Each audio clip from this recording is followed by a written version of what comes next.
নমস্কাৰ ফ্ৰেণ্ডসকল job latest Hason YouTube চেনেলৰ আজিৰ এটা অন্যতম ভিডিঅ'ৰ সৈতে সকলোকে স্বাগতম জনালোঁ।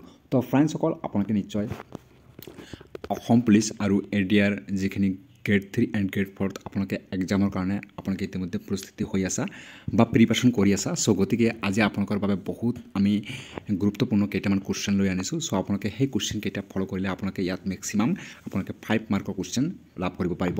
তো ফ্ৰেণ্ডসকল ইয়াত আপোনালোকে নিশ্চয় দেখিবলৈ পাইছা যিখিনি আমি আগৰ কুৱেশ্যন পেটাৰ্ণটো আমি লৈ আনিছোঁ।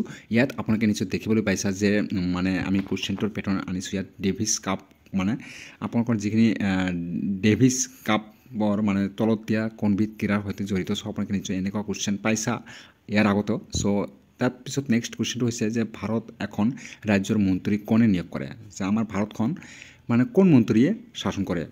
চ' নিশ্চয় আপোনালোকে এনেকুৱা কুৱেশ্যন পাইছা। চ' আজি আমি আপোনালোকৰ সেই কুৱেশ্যন কেইটা মানে আমি পেটাৰ্ণ লৈ আনিছোঁ। চ' বহুত ইম্পৰ্টেণ্ট কুৱেশ্যন। চ' আপোনালোকে ভালদৰে চাই ল'ব সম্পূৰ্ণ ভিডিঅ'টো। তো ফ্ৰেণ্ডসকল আৰু পাৰিলে আপোনালোকে নোট কৰি ল'ব। চ' ইয়াত নিশ্চয় দেখিবলৈ পাইছা যে মানে এনেকুৱা কুৱেশ্যন অহাটো 100% চান্স আছে। যেনে সৰ্বশ্ৰেষ্ঠ মানে আমাৰ যিখিনি সৰ্বশ্ৰেষ্ঠ আছে মংগল সম্ৰাট সেই কোন আছিল। চ' এনেকুৱা কুৱেশ্যন মানে আপোনালোকে পাই আছা বা পাই থাকিবা আৰু মানে যিখিনি আহিবলগীয়া এক্সাম আছে। চ' নেক্সট হৈছে যেনেকুৱা মৌৰ্য বংশই কোনে স্থাপন কৰিছিল। চ' আৰু সেই কুৱেশ্যনটোৰ এনচাৰ যদি কোনোবাই জানে প্লিজ মোক কমেণ্টত জনাব। চ' বহুত ইম্পৰ্টেণ্ট কুৱেশ্যন হয়। চ' আমি নেক্সট ভিডিঅ'ত আমি সেই কুৱেশ্যনকেইটা আমি আপোনালোকক যিখিনি ৰিজনিং আছে মেথ আছে চ' কমপ্লিটলি আমি এইটো ভিডিঅ'ত আমি চলিউশ্যন কৰি নেক্সট ভিডিঅ'ত দেখাম। চ' আজি মানে আমি আপোনালোকক অনলি যিখিনি আমাৰ মানে জিকে টাইপৰ কুৱেশ্যন আছে সেই কুৱেশ্যনকেইটা আমি আপোনালোকক এইটো ভিডিঅ'ত দেখুৱাই আছোঁ।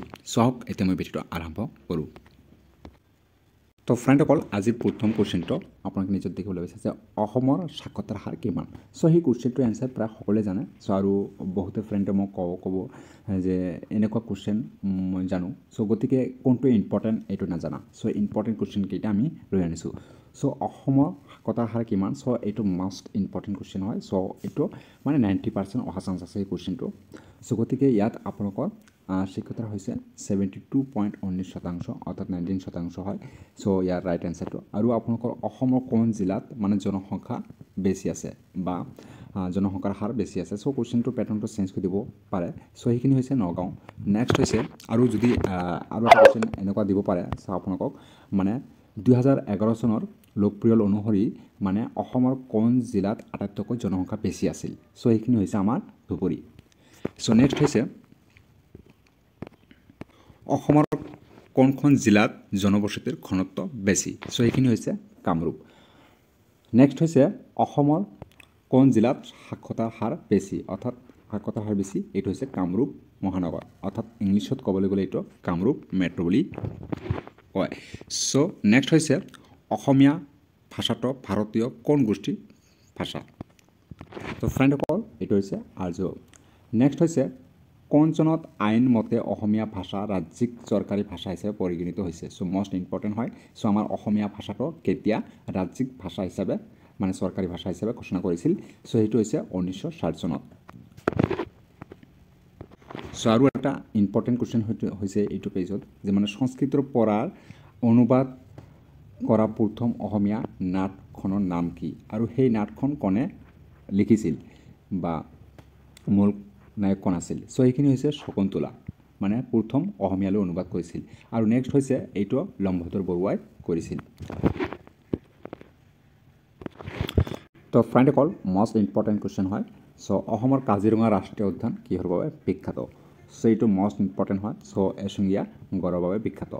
এইটোত আৰু এটা কুৱেশ্যন ভৰাই দিব পাৰে যে অসম কিহৰ বাবে বিখ্যাত।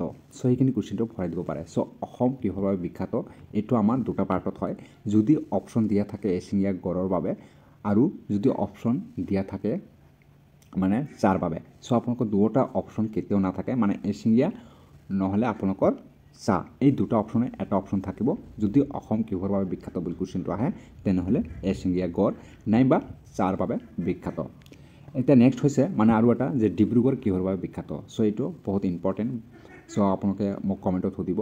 চ' আৰু ইয়াত এনেকুৱা কুৱেশ্যনটো এটা দিব পাৰে যে যোৰহাট কিহৰ বাবে বিখ্যাত। চ' এইটো হৈছে আমাৰ চাহৰ বাবে বিখ্যাত। নেক্সট হৈছে অসমৰ উৎপত্তি প্ৰধান খাদ্যশস্য কি।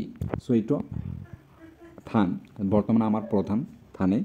ইয়াৰ যদি এনেকুৱা এটা কুৱেশ্যন দিব পাৰে যে অসমত উৎপত্তি প্ৰধান মানে খৰিফ শস্য বুলি যদি জনা যায় চ' এইটো খৰিফ শস্যটো হ'লে আপোনালোকে কি হ'ব চ' এইটো নিশ্চয় জানা মানে এইটো হৈছে আমাৰ যিখিনি কপি বা কুঁহি চ' সেইখিনি আমাৰ খৰিফ শস্যবিলাক হয় চ' এইটো এনেকুৱা কুৱেশ্যন দিব পাৰে যে অসমত উৎপত্তি মানে খৰিফ শস্যবোৰ কি মানে তলৰ খৰিফ শস্য কোনটো হয় এনেকুৱা কুৱেশ্যন দিব পাৰে চ' এইটো আমাৰ আপোনালোকে নিশ্চয় জানা চ' নেক্সট হৈছে যে অসমত আহোমসকলে কিমান বছৰ ৰাজত্ব কৰিছিল প্ৰায় 600 বছৰ ৰাজত্ব কৰিছিল নেক্সট হৈছে তো বড়ো সাহিত্য সভা কিমান চনত স্থাপিত কৰা হৈছিল চ' এইটো হৈছে 1952 চনত আৰু তুৰ্বকৰ লগত হোৱা যুদ্ধ কোন আহোম সেনাপতিয়ে মানে ৰণত পৰিছিল কোন আহোমৰ সেনাপতি ৰণত পৰিছিল চ' ফ্ৰান্সেং মুং নেক্সট হৈছে অসমৰ প্ৰথম মহিলা ACS বিষয়গৰাকী কোন আছিল চ' এইটো হৈছে সুচিত্ৰা ৰায়চৌধুৰী তো ফ্ৰেণ্ডসকল শেষৰ কুৱেশ্যনবিলাক হৈছে যে বিশ্বৰ বৃহত্তম নদীদ্বীপ হ'ল মাজুলী আৰু পৃথিৱীৰ ভিতৰতে ক্ষুদ্ৰতম নদীদ্বীপ কোনটো চ' এইটো হৈছে আমাৰ উমানন্দ চ' ইয়াত আপোনালোকে তিনিটা কুৱেশ্যন ইয়াত ফ'ল' কৰি আছা নেক্সট হৈছে ভাৰতৰ উত্তৰ পূৰ্ব অঞ্চলৰ আটাইতকৈ ওখ শিৱ মন্দিৰটো ক'ত অৱস্থিত এইটো হৈছে আমাৰ শিৱসাগৰ শিৱদৌল মন্দিৰ নেক্সট হৈছে অসমৰ খাজৰুৱা বুলি পৰিচিত মন্দিৰটোৰ নাম কি এইটো হৈছে মদন কামদেৱ আৰু সেইখিনি ক'ত আছে আমাৰ মানে গুৱাহাটীত আছে নেক্সট হৈছে ভাৰতৰ কোন ঠাইত সৰ্বপ্ৰথমে খাৰুৱা তেল আৱিষ্কৃত হয় চ' এইটো হৈছে আমাৰ অসমৰ ডিগবৈত আৰু সেইখিনি আমি যিখিনি কুৱেশ্যন আমি আপোনালোকক ক'লোঁ যে ডিব্ৰুগড় কিহৰ বাবে বিখ্যাত চ' এইখিনি হৈছে আপোনালোকে মোক কমেণ্টত জনাব আৰু যিখিনি ডিগবৈ এইখিনি হৈছে আমাৰ মানে খাৰুৱা তেলৰ কাৰণে বিখ্যাত আৰু এইখিনি খাৰুৱা তেল আমাৰ কেতিয়া আৱিষ্কাৰ কৰা হৈছিল যে 1889 চনত নেক্সট হৈছে ভাৰতৰ ৰাষ্ট্ৰপতি পদত অধিষ্ঠিত প্ৰথম অসমীয়া গৰাকীৰ নাম কি আছিল চ' এইটো হৈছে ডক্টৰ ফখৰুদ্দিন আলি আহমেদ নেক্সট হৈছে যে ব্ৰহ্মপুত্ৰ নৈৰ পৰা মানে উৎপত্তি হৈছে এইখিনি কি চ' হৈছে থামচুক খাম্বা গেলেচিয়াৰ পৰা